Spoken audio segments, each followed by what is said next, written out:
Back on my girlfriend's account, I finally got the opportunity to play on the newest map. The map is called Anubis, and I don't have much experience on it. It was at this moment I knew that this would not be an easy game. This guy ended up with 39 kills to my 34 kills. But who was really more impactful? Well, to find that out, I'm going to put up a head-to-head counter and see who really won.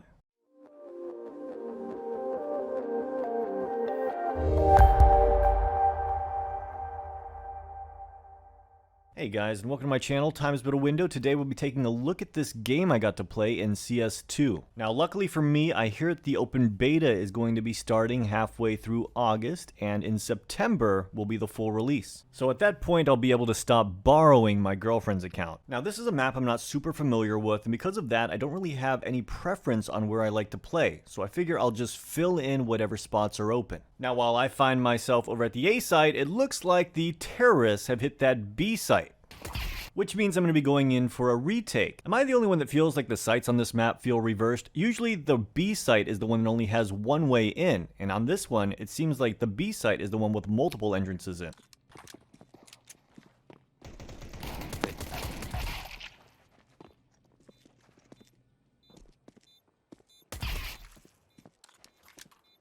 God damn. Get this ace. Hey. Now here's where I screwed up. I got a little greedy and he told me to go for the ace, so I did. I really should have just played passively and held the angle, just protecting my teammate as he defused. On the next round, my teammates predicted it wisely, I guess, because they decided to all play the A site. Meanwhile, I played B solo and they got taken down, which put me in a pretty difficult situation.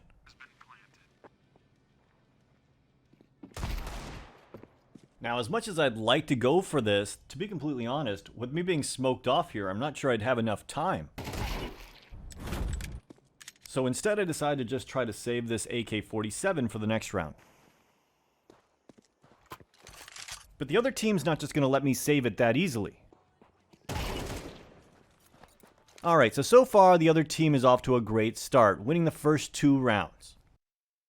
Just carry us through this. Meanwhile, my teammates seem to have noticed that I have 7 kills from the first 2 rounds, even though we have had no success with them, and wants me to somehow carry this game.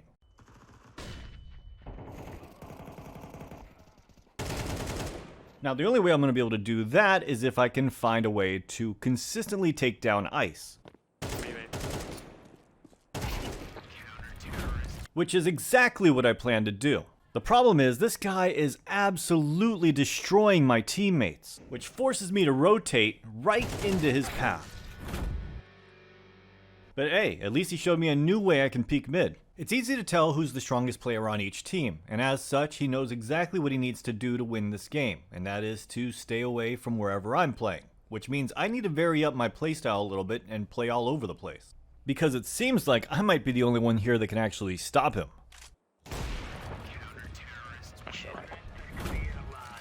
Now when I say I need to move around the map, I'm not joking. Look at how much of the map I actually go around to get my first pick. The goal is just to be at the right place at the right time so they can't get easy access to a site. Then I immediately reposition knowing that the other team's going to try to hit whatever site I'm not at. One more mid. Bomb. Now check out this bait play to allow my teammate a free easy kill. I can pretty much guarantee you that i.c.e. isn't going to be sacrificing himself to guarantee the round. A new round, a new position.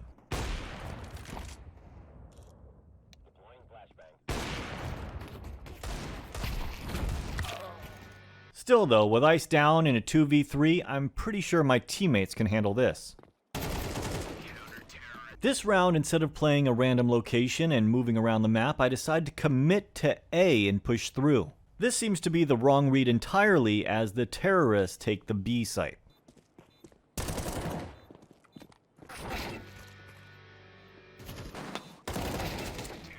Alright, let's go back to what was working well for me.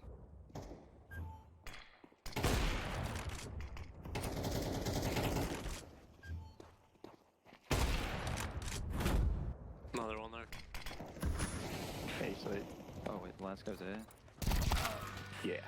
Well, I don't think that's A exactly, but you know what? I guess he did come from the A site. CT. There's two big problems with rotating all around the map. One is it keeps your teammates guessing where you're going to play, so they have to find a way to play off of you. And the second one is you never really know where the other team's going to hit, especially when they rush, which can put you into a lot of these situations where you find yourself in a one versus whatever clutch.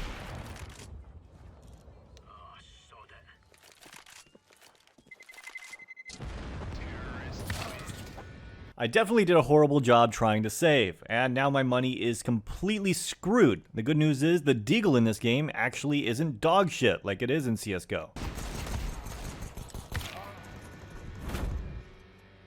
i.c.e is alive and it's a save round, so would you guess that my teammates find themselves in a 1 versus 3 against him? Make that a 1v2. 1v1, and thank goodness he runs out of time. Still though, the battle is far from over, and this round I still can't buy an AWP, so I decided to go for some aggressive peeks with a scout, and it does not pay off. Meanwhile, my money is still completely screwed, so I decided to take a couple shots with a dig and hope for the best.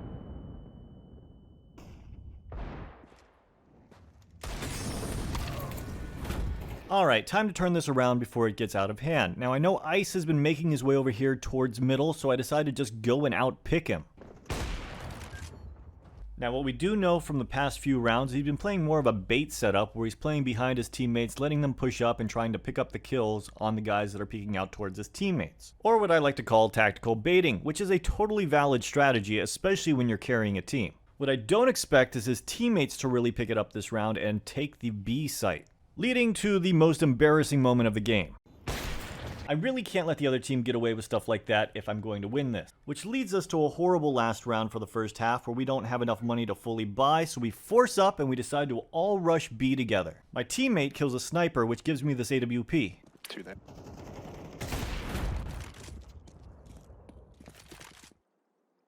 Yeah. And with that, we lost the first half 8-7. And look at how many kills i.c.e had. 27 on the terrorist side, almost dropped a 30 in the first half. That is a lot of kills, but the good news is on the terrorist side, you really get to dictate where you're going to get your fights. Meanwhile, it's far more difficult on the CT side because you kind of have to predict where they're going, and if not, you have to rotate into stacks, which is going to make it a whole lot harder for i.c.e to win fights, especially with this bait style of play. Now, like I said earlier, I don't have a lot of experience on this map, so I just kind of follow my teammates on pistol round who want to hit that A site.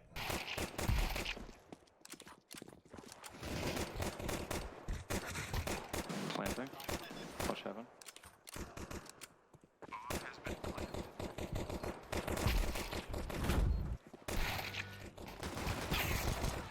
With the pistol round out of the way, I find myself in a tough situation. On the CT side, I like the MP9, but on the terrorist side, what can I use on the second round? I decided to go with an AK, even though it's definitely not my best gun.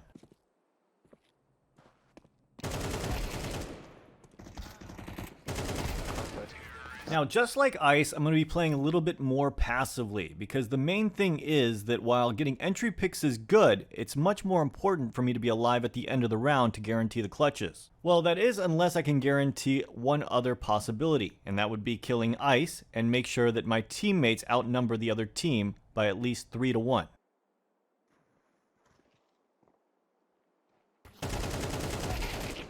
Now let's get into some tactics here. Now I know approximately where i.c.e is because earlier in this round he killed my teammate and my teammate saw him going from water towards the B site. Now I have another teammate that's in water right now. So I'm going to have my teammate go up through water while I make noise on the way to the B site so that i.c.e is worried about me. This allowed my teammate to get an easy kill shooting him in the back. Now I'm sure you're wondering why I didn't peek out here to help my teammate, and to be completely honest, the footsteps just sounded like they were coming farther from the right on my headphones at the time. Watching this again, it sounds like the footsteps are perfectly normal. On the next round, i.c.e gets an early pick onto my teammate in middle. It looks like he's going to be playing middle at the beginning of these rounds, but often going to be dropping towards water or rotating back over to that B site immediately after getting a pick or getting information.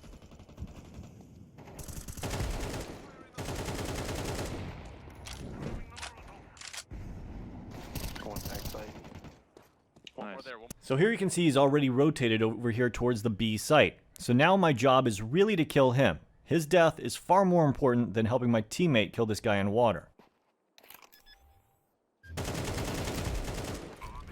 Last start. Now, just like anyone else, sometimes my confidence gets the best of me. I know i.c.e is playing mid, so I decide to go try to outpick him with an AK, thinking he'll probably have an AWP. Yeah, G-side. Nice. Now, obviously, I whiffed the first shot, but I was able to recover and get the kill because he also whiffed. This could have definitely gone the other way, but there was a reason for this high-risk play, and that is because he died early. He knows that there's nothing he can do for the remainder of this round, which means he's going to try to play more passively from here on out. This is me using simple psychology to try to prevent him from getting early picks on my teammates. Because if he's afraid to peek out and get that early pick, there's a good chance that me and my teammates can get an early pick on his team instead, giving us a numbers advantage. But on the other hand, here's what can happen from being overconfident. That was it. Be an AK down main. Nice. Now, this is CS2, so I wanted to do something that you can only do in CS2, and that is nade through the smoke and push in. Ignore the absolutely terrible AK aim. This is why I'm not a rifler. On this next round, my teammate got entry into the A site, so instead of rotating over the smart way, I decided to just go down the stairs where I ran into two guys. This is what I get for being lazy. Note to self, don't get lazy during your rotations. Now, I did luck out and my teammates were able to win this round, though it was definitely a close call. Now, i.c.e sees the scoreline and realizes he needs to do something. Here's some aggressive plays to try to pick off my teammates and win the round. I would love to show you their perspective, but there's still no CS2 TV. He's behind. One more. Two. One more.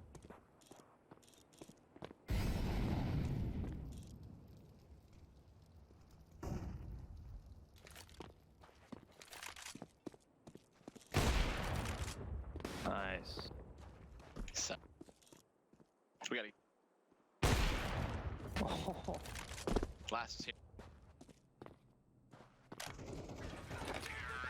And with that, we are on game point. This next round is kind of interesting. We make our way over here towards the B site and my teammate goes down.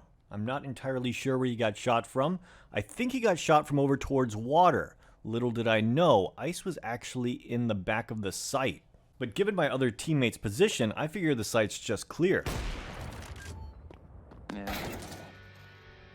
That is one of those situations where a call-out could have easily prevented that from happening. And not only that, I would have probably picked up a pretty easy kill. The good news, however, is that my team is in a 3v1 situation, so there's almost no chance they'll lose this. And with that, we won the game 16-8. The final tally in head-to-heads being 10-7.